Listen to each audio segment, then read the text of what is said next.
Hi, everybody. Welcome back to the CommStock channel. I'm Marlin Bohling with you, and as you can tell, I am being joined by a couple fine guys from the CommStock investment group here. We have Justin McKinney with us, and Justin, of course, is with CommStock Investments. Also, Matthew Kruse, the president of CommStock Investments. And we are going to have a little roundtable discussion about the Ag Outlook Forum and some of the numbers that they came out with from USDA and what it may mean moving forward. Make sure that you like this video and make sure that you subscribe to this video and share it with your friends and relatives. So let's dive into this here, gentlemen. Let's take a look at the numbers that USDA came out with before the trade even opened up on Thursday morning. USDA pegged what they expect to see for targeted acreage on corn and soybeans. Let's talk about the corn side first. Matthew, I think you had put some graphics together here related to this. So let's talk about corn. Yeah, so this is the time of year they come out with their annual outlook and basically kind of set the tone and with the preliminary numbers of what they're looking at. And so I don't know that there was any surprises in the report or anything. They actually came in fairly close to what everyone was expecting. They were expecting bearish numbers, and they delivered on that. And so they set the corn acres at 91 million, planted acres, which would be down 3.6 million from last season. And they are using a national yield of 181 bushels per acre. That compares to last season's 177.3, which was a record. And so they're expecting essentially another record for going forward for next season. The problem with all of this is it shoots up our ending stocks from 2.172, which is already kind of burdensome, up to 2.53, 2 billion bushels. And so I kind of look back at least the last 20 years, and if this were to actually come to fruition, and obviously we haven't planted anything yet, we got a whole season left to go. But if this does actually happen, this would be the highest ending stocks that we've had at least the last 20 years. And so it's there was a period of time there in 16, 17, 18 we were around 2.2 to 2.3 billion bushels. And that was around the period where we were dancing around 350 for corn prices. And so what's that mean now that we get potentially even higher ending stocks, right? We're shooting for 2.5 or 2.6 billion bushels. And so it's obviously negative news. Where we go from here, I think there's going to be a lot of debate now about the acreage, of course, from now until at least the end of March when we get to the prospective planting report. Well, Justin, what do you think about that idea? You and I, before we came on to record this, we were talking about our own personal experiences in the past, having seen corn much higher but much lower than where we are right now. And it seems like we're dragging the bottom of the barrel here. But, if you look at it from a long-term perspective, I know inflation has played a big role here, but do we still have a lot of downside risk yet? Or have they thrown all the bearish news at this market now? Well, the straight numbers suggest that we probably have some more downside risk. Unfortunately, that's the way it sure feels today. One questions how much farther the funds can add to their short positions and hold it down, and at what point does the farmer start moving a bunch of cash grain to pressure the board. How close we are to that, we don't really know. But the one thing I told you before we started recording is in my 20 years of doing this, I've bought corn for $1.13 and $8.59. And even in 2020, at the peak of COVID, it didn't have the bearish sentiment as what we have right now. We knew that we would get through COVID. We knew ethanol would start back up. The economy would kickstart at some point, and things would get back more close to normal, if that's what you call it. But we seem to have this flood of negative news. Today's was not bullish by any stretch of the imagination. And you look at 181 national yield, it's way too early to call that. Could be plus, could be minus, but the sentiment in my mind still has not changed that we're going to probably have to sell the rallies all year long until we see some sort of fundamental change. Anything over a 2.5 billion carry, that's got to be quite a burden, right? Yeah, and you look at the spreads currently. this year was the first year we had good carry in the market December to March. But if this does come through at 2.5 billion bushels, there's definitely going to be spread pressure. Somebody's going to have to carry this corn. Even this September, when we roll the calendar forward, we're still got over 2 billion bushels, plus or minus, depending on how exports and ethanol shake out, that are going to need to get carried to next year. And somebody's going to need to get paid to do that. They're probably not going to do it at a positive basis. It just mathematically does not work that way. So as we move forward, those are things to keep an eye on. Matthew, did you have something you wanted to add? Yeah, the one comment I'd add is, I think there's been a lot of pushback on this 181 number because we haven't actually reached it before. It'd be a new record. But my concern is that people look at it as a ceiling, and there's nothing to say that in a good weather year we couldn't go to 182 or 183, and that's when things really turn into a death spiral. And so now last year I was a little more skeptical about 181, but considering how yields performed this year, or in 2023, I should say, it doesn't seem out of the realm of possibility to me anymore. We still had a record yield at 177.3 with adverse weather. So just with normal weather, why couldn't we do 181? Everybody knows the direction the trend line yields are going. They're going up.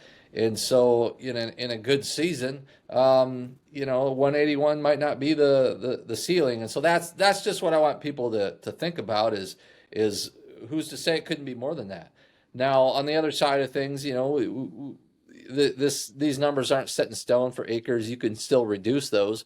But at 181, you still have to reduce the acres by another 2 million just to get us back to par with where we're at right now with last season ending stocks. And so either way you cut it, it's unfortunately just a little bit depressing and not sure what we're going to do with all this corn.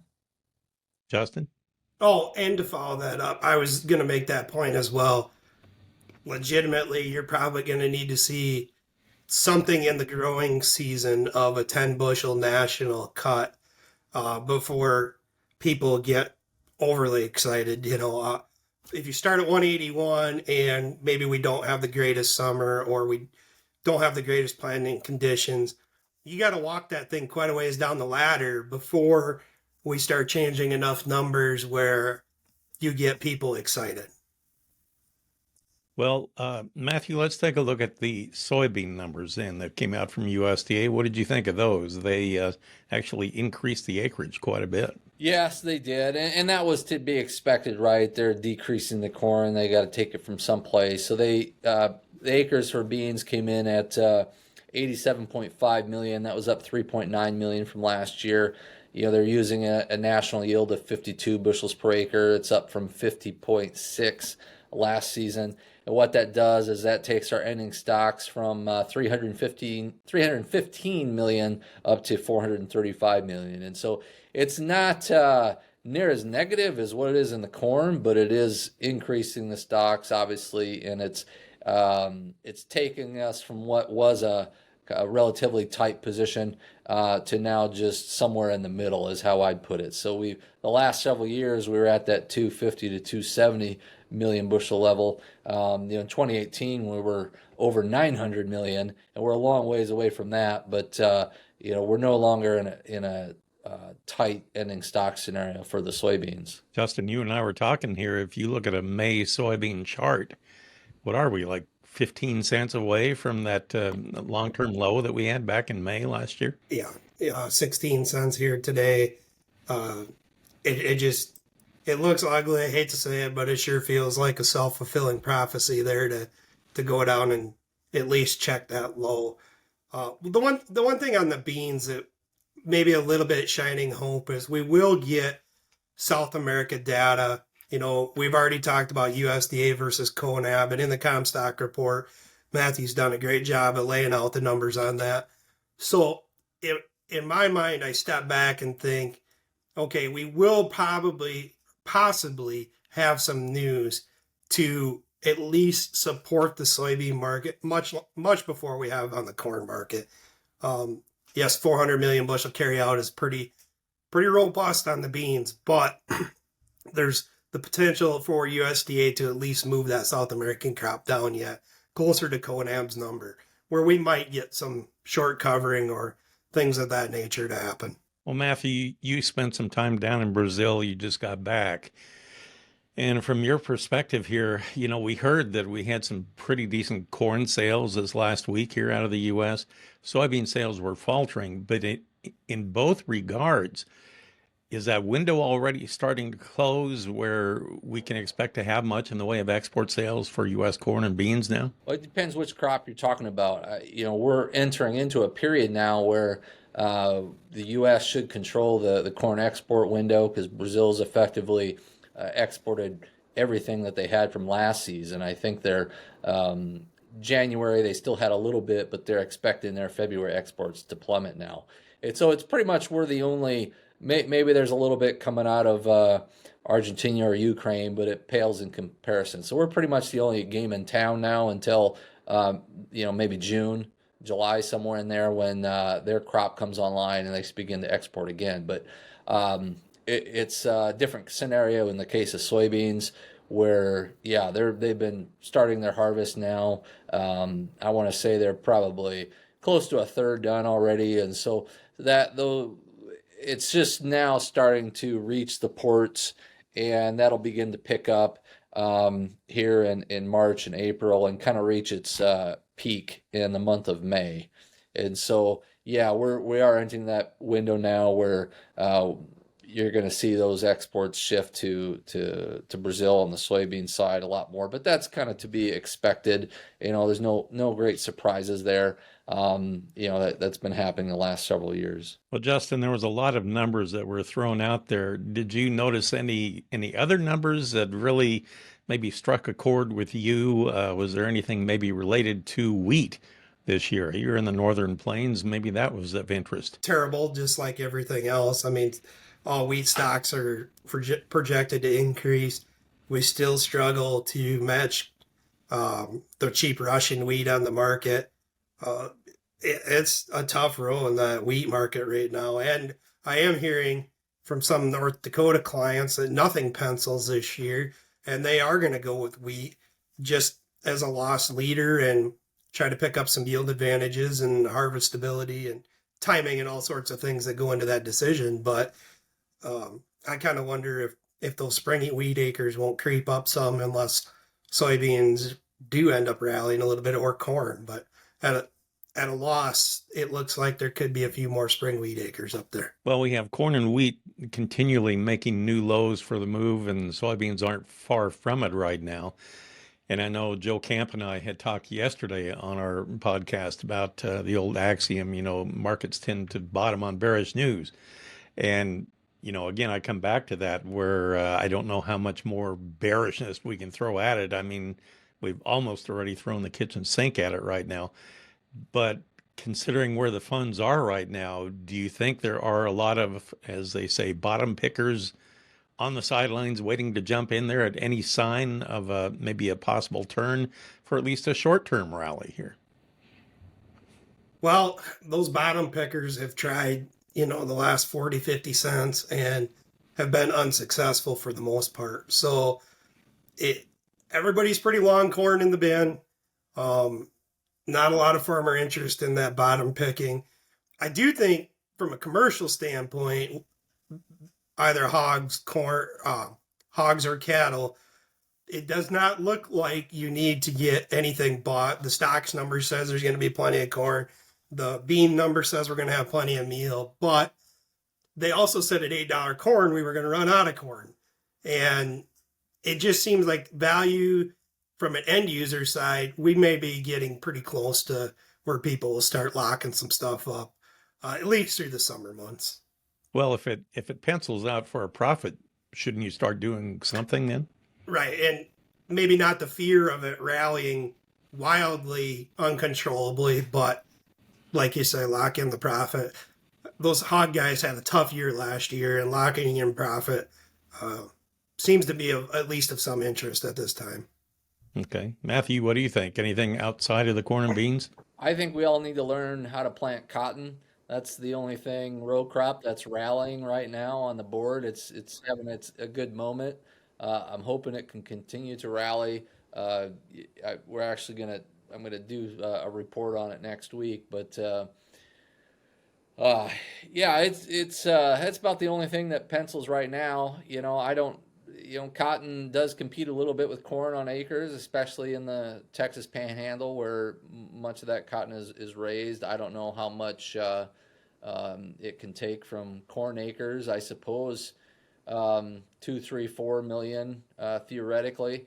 I think cotton is probably going to have to go even higher though to maybe have it do that. But that's the one good reason I'm watching the cotton market, because if it can, if new crop cotton can get above $1, I think you could see farmers in the South maybe shift to more cotton acres. But one other thing I just wanted to share with people, I don't know that it means a whole lot here in the short term, but I put some information together on what our combined corn and soybean acres have done in the last 10-year period, and you kind of see that our acres have flatlined, and maybe that's not a huge surprise to people, but it's I think it's peaked at a little over 180.4 million acres, but we just can't seem to. We're maxed out on our corn and bean acres, is what this tells me, that we can't bust above those level anymore, and we're at the combined 178.5